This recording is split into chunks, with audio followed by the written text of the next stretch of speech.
Hello guys and welcome back to तुम्हारे favourite channel एनिमेडी पे। तो जैसा कि हमने हमारे पिछली पार्ट में देखा था कि भाई कैसे सेवन अपने पूरे चिकन आइलैंड को बचाने के लिए जुआवू सिटी की तरफ अकेले निकल गया होता है शैडो क्लैन के लीडर को मारने के लिए। बहुत सारे किलर्स इसके पीछे पड़े थे एंड इसे मारना चाहते थे क्योंकि शैडो क्लैन के लीडर ने सेवन के ऊपर बहुत बड़ी बाउंटी लगा दी थी। एंड इधर हम डाइबो को देखते हैं जो बेहोश पड़े होते हैं। इन्हें 2 साल पहले का सीन याद आ रहा होता है जब सेवन को इन्होंने पहली बार बचा के अपने सैलून में लाया था एंड सेवन अपनी याददाश्त खो चुका था। डाइबो सर और कोई कपड़ा नहीं है क्या मेरे पास? मैं जोकर जैसा कपड़ा नहीं पहनना चाहता। एक तो मैं तुम्हें बचा के लाया, इलाज कराया, खाना खिलाया, अब क्या कपड़ा भी दिलाऊं? भूलो मत मुझे तुम इंसानों से नफरत है। खुद काम करो, अपने लिए खुद कपड़े खरीदो। एंड तभी डाइबो सर को वंडर डॉक्टर दिख जाता है जिसके पास एक बहुत ही कीमती डायमंड था। एंड डाइबो सर इसका पीछा करते हैं और देख लेते हैं कि वंडर डॉक्टर ने अपने घर में इस डायमंड को एक अलमारी के अंदर छुपा दिया होता है। ठीक है, मेरे पास एक प्लान है। एंड डाइबो सर तुरंत ही सेवन के पास जाते हैं और मरने का नाटक करने लगते हैं। डाइबो सर क्या हुआ आपको? सेवन, वंडर डॉक्टर ने मुझे पॉइजन खिला दिया है और अगर जल्दी मुझे उसका एंटीडोट नहीं मिला तो मैं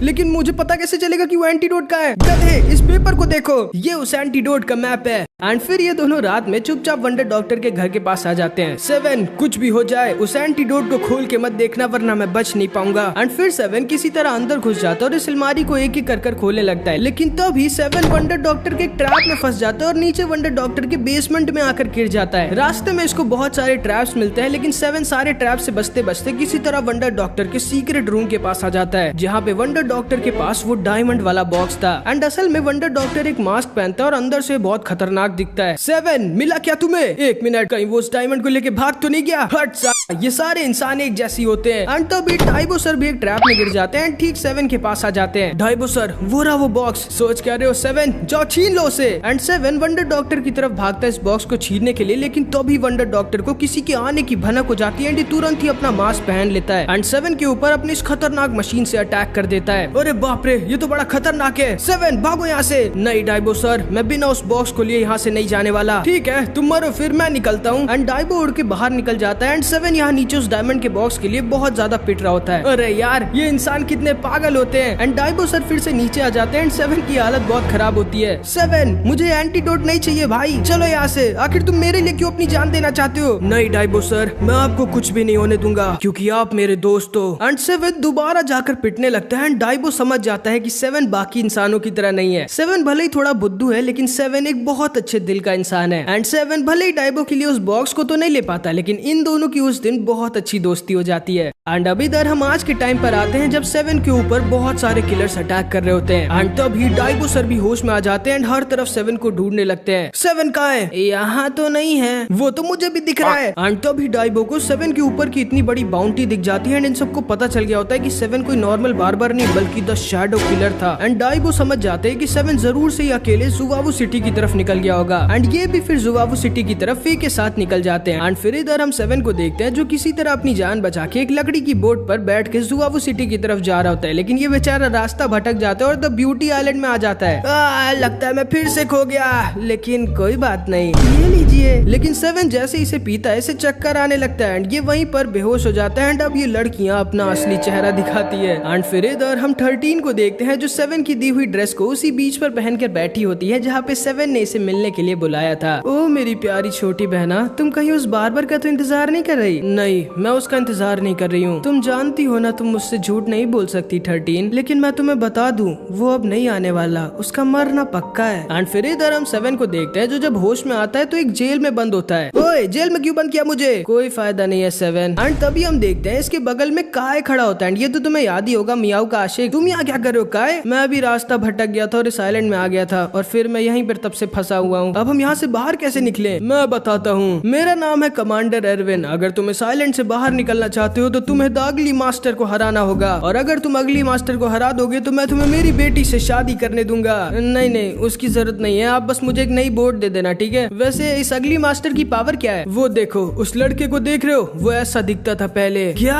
अगली मास्टर अपने पावर से लोगों को बहुत ज्यादा बदसूरत बना सकता है। एंड अगली मास्टर की पावर के बारे में जान के ये दोनों लड़ने से ही मना कर देते हैं। यार अगर मैं और अगली हो गया तो फिर कोई लड़की तो छोड़ो, कोई लड़का भी मुझसे शादी नहीं करेगा। एंड अगले दिन हम देखते हैं डाइबो और फे भी रास्ता भटक गए होते हैं और ब्यूटी आइलैंड पर आगे होते हैं। हम लोग यहाँ पर हाथ पे हाथ धरे बैठे नहीं रह सकते, हमें उस अगली मास्टर को हराना ही होगा, तभी हम यहाँ से बाहर जा पाएंगे। एंड डाइबो अपने डाइबो एक का यूज करता है और एक गिटार बन जाता है और ये तीनों अगली मास्टर से लड़ने के लिए आ जाते हैं, जो कि काफी अजीब दिख रहा होता है। 7 इसके ऊपर अटैक कर देता है, लेकिन तभी ये अपनी अगली बीम का यूज कर देता है जो जाके काय को लग जाती है। एंड ये भी अजीब सा दिखने लगता है एंड उल्टा अगली मास्टर को बचाने लग जाता है। ये क्या कर रहे हो तुम काय? मैं तुम्हें बताता हूँ 7, शायद अगली मास्टर की अगली बीम की वजह से ये इसका नौकर बन गया है। सही कहा। एंड तभी काय 7 को पकड़ लेता है एंड ये अगली मास्टर 7 के ऊपर अपनी अगली बीम से अटैक करने लगता है, लेकिन तभी डाइबो वापस से ट्रांसफॉर्म होकर एक हीरो की तरह इसके शीशे को अपनी गन से तोड़ देते हैं। वाह डाइबो सर, आप कितने कूल हो, मुझे भी आजाद करो जल्दी। क्यों नहीं 7? मुझे क्यों मारा? सॉरी, हवा थोड़ी तेज चल रही थी, तुम लोगों को मैं छोड़ूंगा नहीं। एंड तभी ये मास्टर अपना 360 मिरर निकाल देता है, लेकिन 7 इसको अपने मिरर में देखने नहीं दे रहा होता। डाइबो सर, काय को उठाइए जल्दी। एंड डाइबो काय को होश में ले आता है एंड ये तुरंत ही अपना सैड सॉन्ग टेक्निक यूज कर देता है। एंड अगली मास्टर को अपना सैड पास्ट याद आने लगता है, जब ये एक सुंदर सी लड़की के साथ डेट पे गया था जिसे बहुत ज्यादा प्यार करता था। ये दोनों साथ में घूमते हैं और पूरे दिन बहुत बातें करते हैं और वो दिन इसकी जिंदगी का द बेस्ट डे था। लेकिन वापस जाते वक्त ये लड़की इसको ब्लॉक कर देती है क्योंकि ये इतना ज्यादा गंदा दिखता था। ये इस लड़की को पीछे से बुलाने की कोशिश करता है, लेकिन ये लड़की इसको घूम कर भी नहीं देखती। एंड जितनी देर ये अपने सैड पास्ट की यादों में खोया हुआ था, उतनी देर में ये लोग इसे पूरी तरह से पकड़ लेते हैं। अब जल्दी बताओ कि तुम्हारे अगली स्पेल को गायब कैसे करें, वरना मैं तुम्हारे बाल गायब कर दूंगा। इस स्पेल को हटाने का सिर्फ एक तरीका है, एक लड़का और लड़की जिनके ऊपर मेरा स्पेल है उन्हें आपस में किस करना होगा, जिसको सुनकर ये सब के सब एक दूसरे को किस करते हैं एंड इस तरह ये सारे लोग वापस से ठीक हो जाते हैं। मैं कमांडर एरविन आपका शुक्रिया करता हूँ महान 7, और हमारे वादे के मुताबिक वो रही आपकी नई बोट।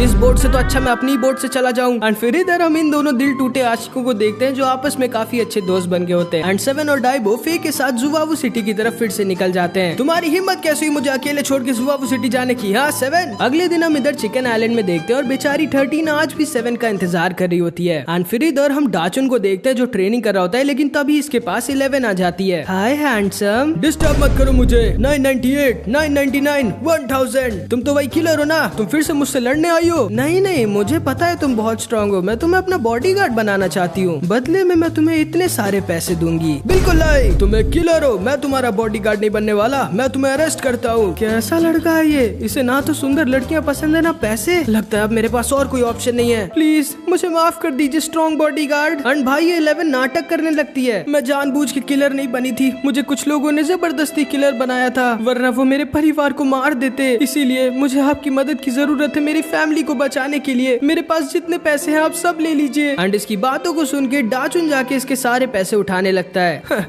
हर कोई पैसे के सामने झुक जाता है। ये लो, मुझे तुम्हारे इतने सारे पैसे नहीं चाहिए, मेरी फीस है सिर्फ 200 रुपए पर डे। वैसे हम जा कहाँ पर रहे हैं? जुवावू सिटी। एंड फिर ये दोनों एक सीक्रेट रास्ते से जुवावू सिटी में घुस जाते हैं, जहाँ पर 11 मोमोज खा रही होती है, लेकिन तभी इसके पास एक लड़का आ जाता है और इसे परेशान करने लगता है। यही सही टाइम है इस बॉडीगार्ड को चेक करने का। एंड 11 इस लड़के के मुंह पे चाय फेंक देती है एंड ये लड़का गुस्सा होकर इसके ऊपर अटैक कर देता है, लेकिन डाचुन अपने इंडिस्ट्रक्टिबल स्किन का यूज करके इसके अटैक को रोक देता है। प्लीज लड़ाई मत करिए। इस लड़के के साथी भी आकर इसके ऊपर अटैक कर देते हैं, लेकिन डाचुन को इनके अटैक से कुछ फर्क ही नहीं पड़ता। लेकिन तभी द फ्लाइंग बर्ड क्लैन वाले वहाँ पर आ जाते हैं, डाचुन को पकड़ लेते हैं। 11 इन लोगों को देख के वहाँ से भागने लगती है, लेकिन इनके रहते वो यहाँ से भाग नहीं पाती एंड बहुत ज्यादा इंजर्ड हो जाती है। डाचुन और इसकी लड़ाई हो जाती है एंड ये लोग 11 को पकड़कर वहाँ से निकल जाते हैं। डाइबो अपने इंडिस्ट्रक्टिबल स्पेयर का यूज करता है और इसके वेपन को तोड़ देता है एंड इसे जमीन पर गिरा देता है। कहाँ ले गए वो उसे? लेकिन ये कुछ भी बोलता नहीं और उल्टा स्माइल करने लगता है।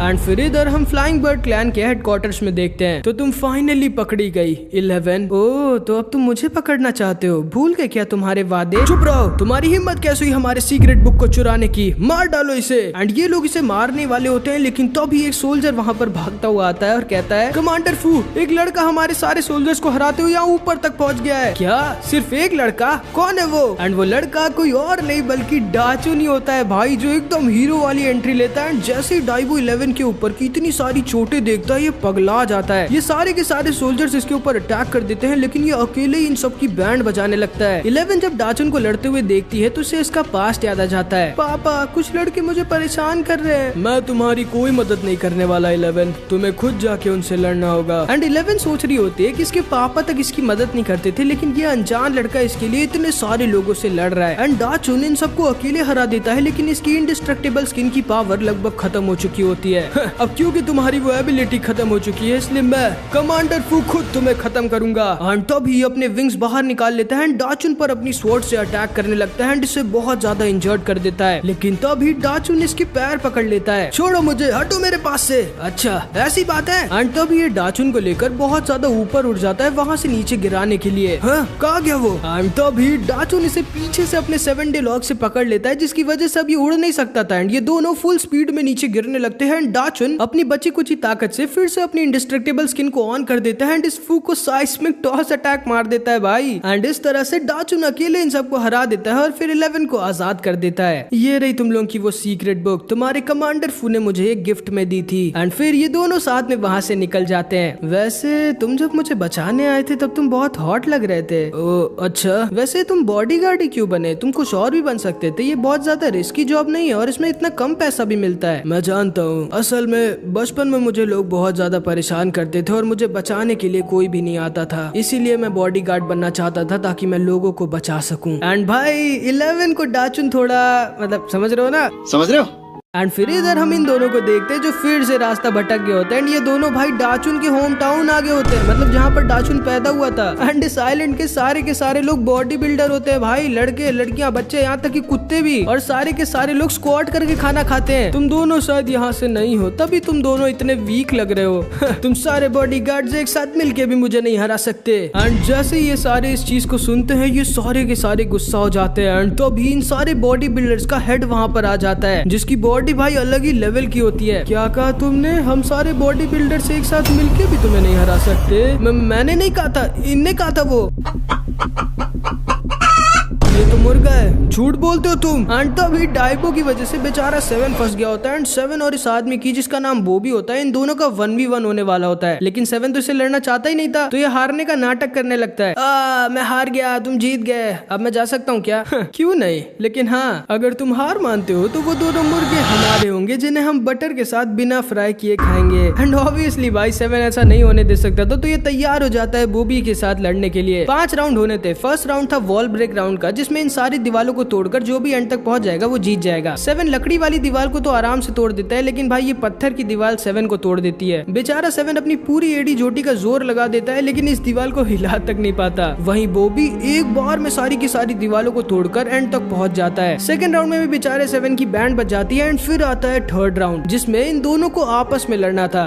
तुम मुझे इस राउंड में नहीं हरा सकते। मैं एक ऐसे बॉडी बिल्डर से लड़ चुका हूँ जिसके पास इंडिस्ट्रक्टेबल स्किन की पावर थी। क्या? एंड इसको सुनकर बॉबी एकदम शॉक्ड रह जाता है। Indestructible skin? क्या हुआ, डर गए?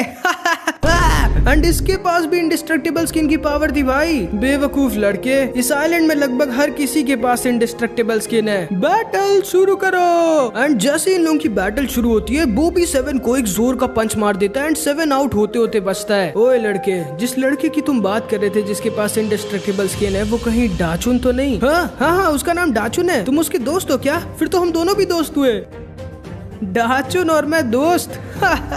वो इस आइलैंड का सबसे कमजोर बच्चा था, वही मैं। हर चीज में उससे ज्यादा अच्छा और उससे बहुत ज्यादा स्ट्रॉन्ग। हम लोग साथ में मिलकर उसे बहुत परेशान करते थे क्योंकि उसके अंदर जरा सा भी टैलेंट और पावर नहीं था। और फिर वो डरपोक एक दिन इस आइलैंड को छोड़कर बॉडीगार्ड बनने चला गया। मैं और वो कमजोर लड़का कभी भी दोस्त नहीं बन सकते थे। एंड अब भाई 7 गुस्सा आ जाता है क्योंकि इसने इसकी नहीं बल्कि इसके दोस्त की बेइज्जती की होती है। मैं डाचुन को तो नहीं हरा पाया था बॉबी, लेकिन तुम्हें मैं एक अटैक में हरा सकता हूँ। क्या बोला तुमने?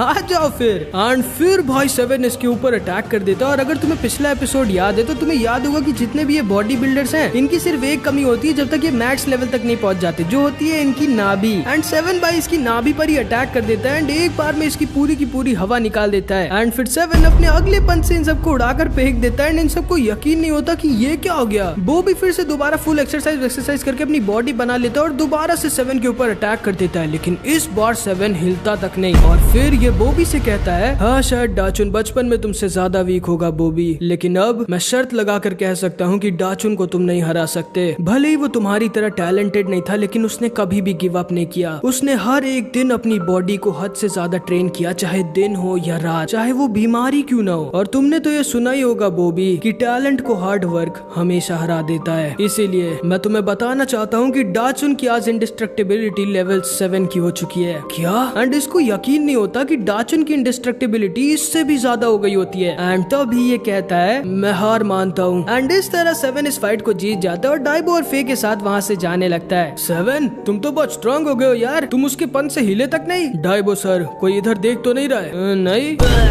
एंड भाई असल में बॉबी के पंच ने इसको अंदर से पूरा हिला दिया होता है। एंड फिर बॉबी इन लोगों को जुआवू सिटी का एकदम सही मैप दे देता है। एंड अब जाके 7 और डाइबो किसी तरह जुआवू सिटी के सही रास्ते पर निकल जाते हैं। एंड फिर इधर हम इसको देखते हैं, काश मैं डाचुन से माफी मांग पाता। चिंता मत करो, मैं बोल दूंगा उसे कि तुम मुझसे माफी मांग रहे थे। हाँ, उतनी दूर से मेरी बात कैसे सुन ली तुमने? एंड यहाँ पर हमारा पार्ट 5 खत्म हो जाता है। एंड मैं बता दे रहा हूँ भाई, अगले पार्ट में ये दोनों जुआवू सिटी में होंगे। एंड अब 7 की मेन फाइट स्टार्ट होने वाली है, जो कि मैं बता दे रहा हूँ, बिल्कुल भी मिस मत करना। अगला पार्ट भाई बहुत ज्यादा बवाल होगा, तो उसके लिए थोड़ा सा वेट कर लेना। मिलते हैं अगली वीडियो में, तब तक के लिए अपना ख्याल रखना। Bye bye.